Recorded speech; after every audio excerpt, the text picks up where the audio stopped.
Hello, everybody. This is Americ Azevedo. Thank you for coming to my first presentation, the Hello World one, which I did a few days ago, and I was pleasantly surprised that within about an hour or two after posting it, 40 of you had already seen it. And it's a challenging medium to use, especially the way I'm doing this, because this is being done immediately. It's a direct upload into YouTube without any editing whatsoever. So what you see is what you get, for better or worse. Today's topic is the medium is the message. It was inspired by the problems that we had using twitter.com in our cyber class assignment. There was a lot of frustration about using that particular product, a lot of sense of, I think, discontinuity.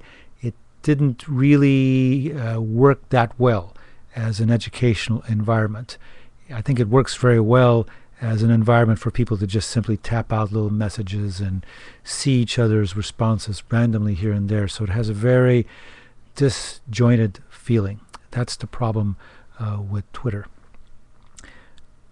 But some of the responses that you gave me in the online forums opened my mind up to using alternatives.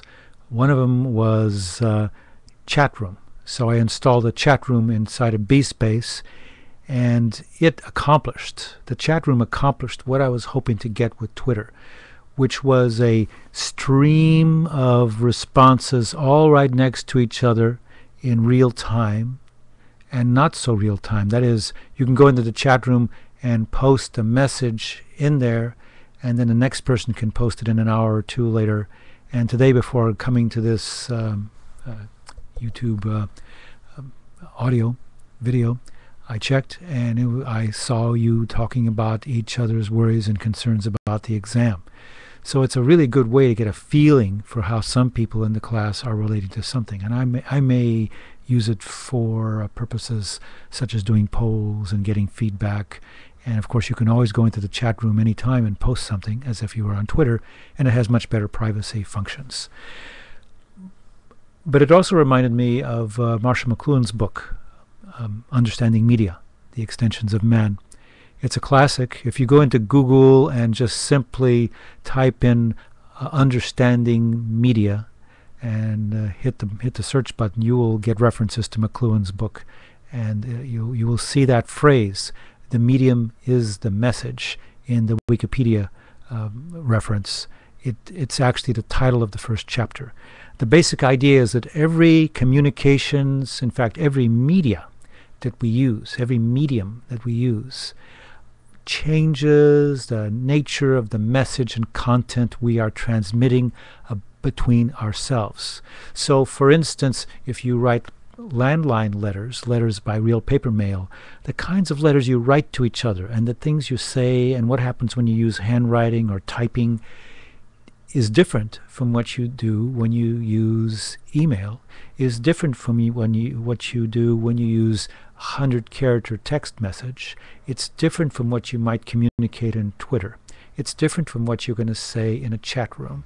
It's different from what I would say here to you using this microphone in real time, a real-time upload to YouTube.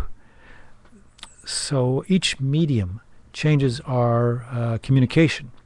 And this has always been very disruptive to the social order in one form or another. For instance, the transition from radio to television changed the nature of political debates and campaigns.